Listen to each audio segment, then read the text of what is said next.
Welcome everybody, episode 64 after a week off. I think we actually skipped 62 last week, or the week before. I think we said 63. Anyway, we're in the 60s, in the middle 60s here, which always seems a little hard to believe.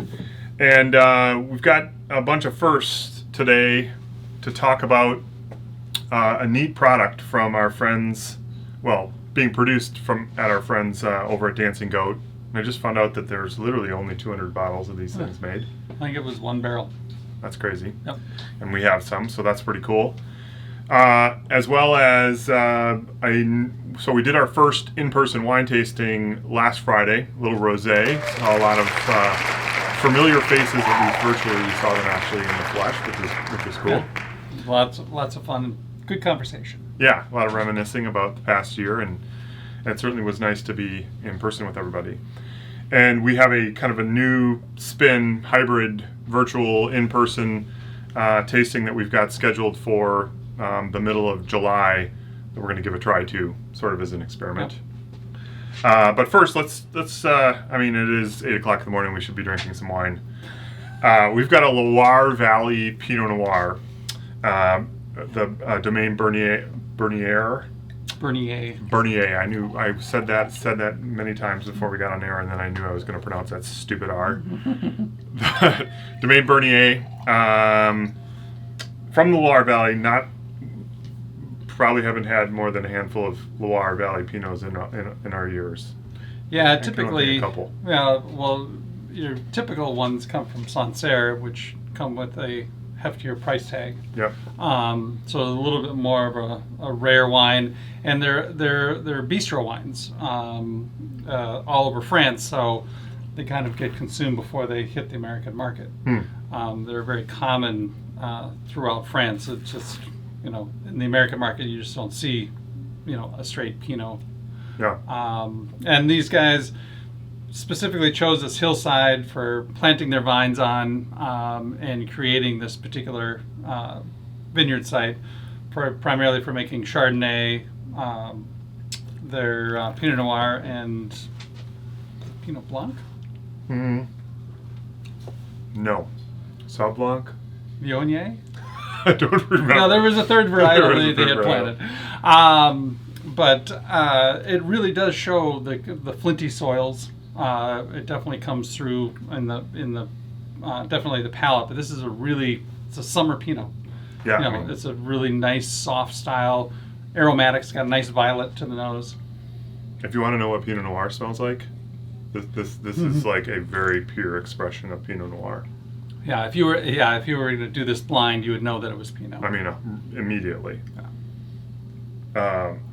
And so, maybe continuing the theme, the Loire Valley, obviously at this time of year we talk about rosés and things like that from them being relatively inexpensive versus their Provence cousins. This is kind of another example where you get good value for the dollar from Loire. Yeah, there's I mean, the Loire Valley is immense as far as a growing area because it starts in Sancerre and Puy-Fumé, southeast of Paris, and runs down through Vouvray and then out to Nantes, so all the way out to the Atlantic Ocean. So it's a long growing area. Yeah, delish. So this is our email special this week, offered up to you out at the barriquesmarket.com website. If you go to the events section, and we are at June 23rd, so the June 23rd show grouping, you'll see all the products that we're going to talk about today, maybe with the exception, depending on that the hybrid tasting, if we have all the details by the time this hits the air, but it'll be shortly thereafter.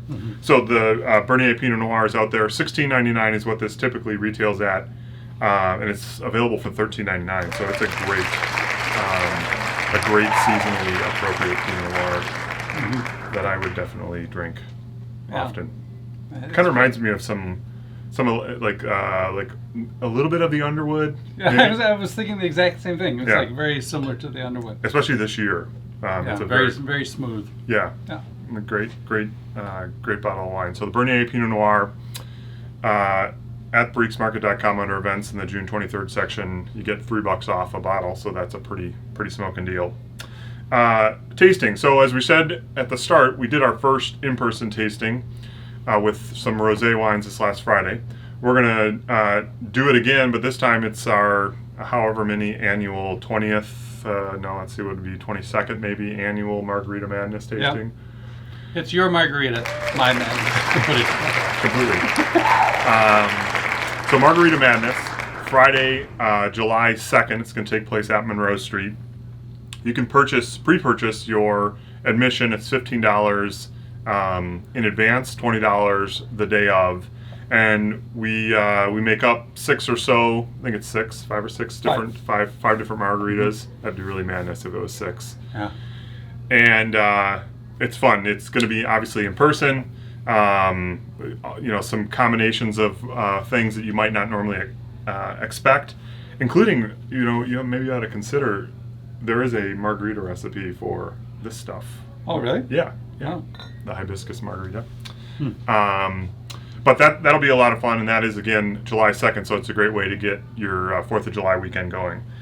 The following week after that, we're going to be in person again. I don't know, have you set the location? I said Monroe. Monroe, okay. Yep. So this will also be at Monroe, so the 9th of July. One of our sort of favorite white tastings, our Twilight Zone whites, which Finn, maybe take people behind the scenes as to what the Twilight Zone thing is all about.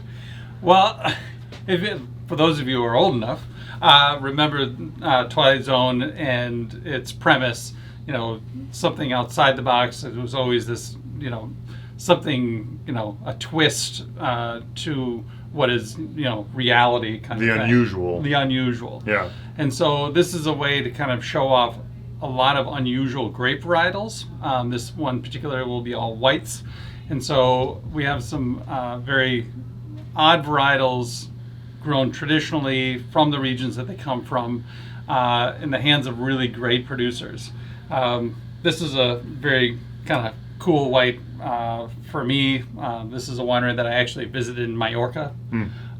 She's a smoking producer, and it's Synchronia. Okay.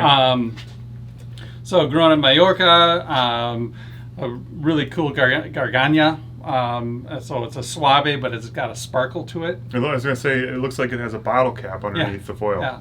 So there's a lot of, really interesting whites, very, much more complex in style. And they're just a way to, it's not your typical Sauvignon Blanc, Chardonnay, kind of Pinot Grigio kind of tasting. Yeah. This is definitely much more of an experience. Cool. So that'll be July 9th, so that following Friday from the margarita tasting. It's $14 in advance, $18 the day of the event. That is a in-person tasting.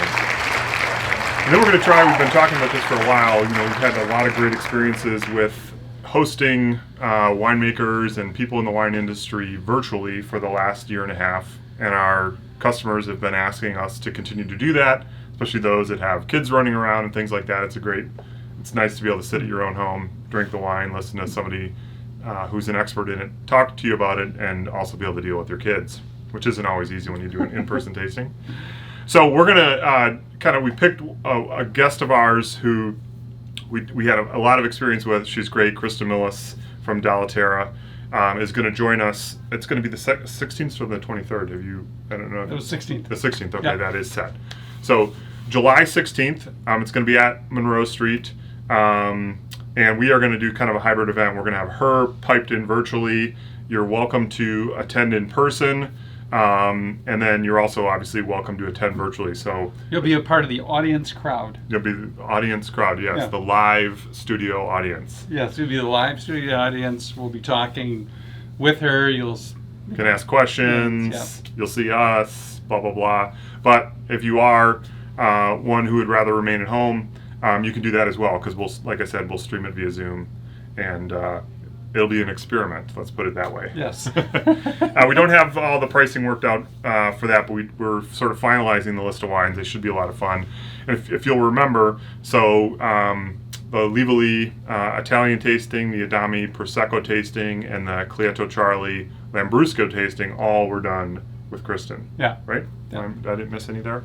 So those were all fun. And, I think we did the Italian one first, and it was just sort of like we had so much fun. We're like, okay, what else can we do? Yeah. So yeah, we're gonna experience some really cool summer wines from all the way from Puglia and the heel of the boot up to Montepulciano, Abruzzo area, and then all the way up north of the Venice.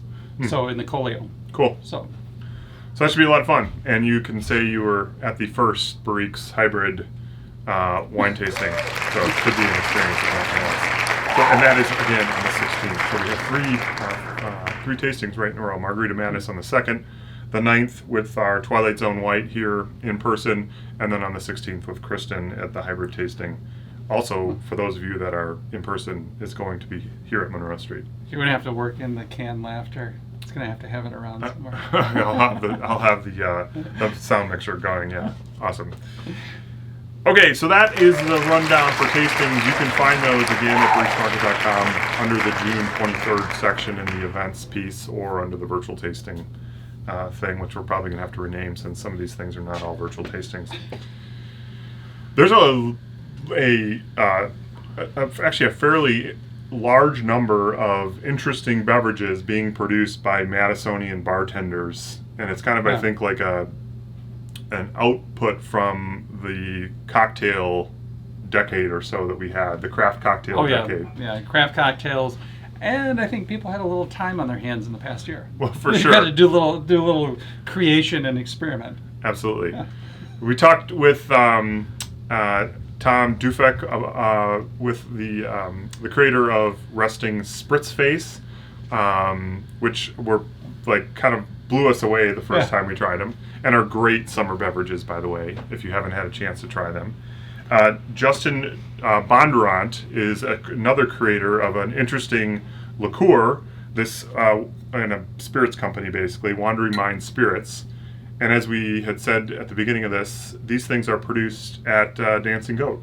Well, it's aged at Dancing Goat. Aged at Dancing Goat, sorry. Actually, Yahara Distillers does his distillation, and then he takes it out to Dancing Goat, and they drop it in one of their Limousin oak barrels that was previously filled with rye. Okay. And so it infuses a really cool mix of spice, and you get more. There's cinnamon and ginger in this, and of course hibiscus. Yep. A little bit of lime, and so this is an amazing liqueur. Just if you want to do it on the rocks with a little wedge of lime, but you can definitely play with this one. It's a really cool mix that you can. I mean, you can add it to an old fashioned just to give it a little bit different of an edge. I mean, there's lots of different things you can do with this. Yeah, their website is pretty great. It's wanderingmindspirits.com, and they've got a bunch of recipes, including, I thought was kind of handy, graded by difficulty level. So, margaritas, Cosmos, mojitos for sort of the classic kind of thing. Of course, just with soda and lime, as Finn had mentioned, and then some other things that are sort of customized to the specific liqueur. But I thought pretty interesting. Yeah. And as we said at the top show, only 200 bottles of this was made, basically one barrel. So we've got 10 or 12 bottles at Monroe and Pittsburgh. Yeah, I was told I was lucky if I was going to get a box. Is that right? Yeah. So Great. So we were fortunate. This is $29.99 is what a bottle of the hibiscus liqueur is going to set you back. And like I said, there are a lot of really great recipes on their website, wanderingmindspirits.com. So if you're looking for something a little new, kind of refreshing, up your game, bartending game for friends. Yep, this is a great. This would be a great add to your bar shelf of liqueurs and such. Okay. What did I say? Coffee. Yes, coffee. Cheers. Yrgacheffe back in action. Yeah. It's been. Well, we've had it. It's just been not available by the bag. This has been a favorite since we started. It is it is probably my favorite coffee on a day in and day out basis when we're brewing it in the stores. Between the body and like lemony sort of zest it's got to it, just like it is so much flavor It's like what you just want good coffee to taste like. Yeah, you could. It's consistency of flavor profile, and like each, it doesn't matter if your cup of coffee got cold, it's still a solid cup. For sure. Yeah, it doesn't fall apart or anything like that. No. So you guys lightly roast this stuff. It typically retails for $14.45 a bag. The deals that we've done in the past for CWT has been buy two, get one free. So we're going to do the same thing here. So that gives you a discount. I think it comes from $43 and change down to $28 or so. So it's just a super smoking deal. And it is, as Finn and I said, it's one of my favorite things to drink, for sure. Yeah, and this is fresh crop, so yeah, we just got this in. So. Cool. Yeah, it's been MIA for a little while in the stores and such. Anything else that we're forgetting to discuss today? I think that's kind of the run. Yeah. No. Okay, there we go. So that is episode 64 of the Barriques Coffee, Wine, and Treat Show. Thanks very much for joining us. I do believe we'll be around, and we'll be doing this next week for episode 65. Look forward to seeing you here. Thanks very much for all your support. Hope you guys have a great rest of your week, and we will see you next week. Cheers. Have a good weekend.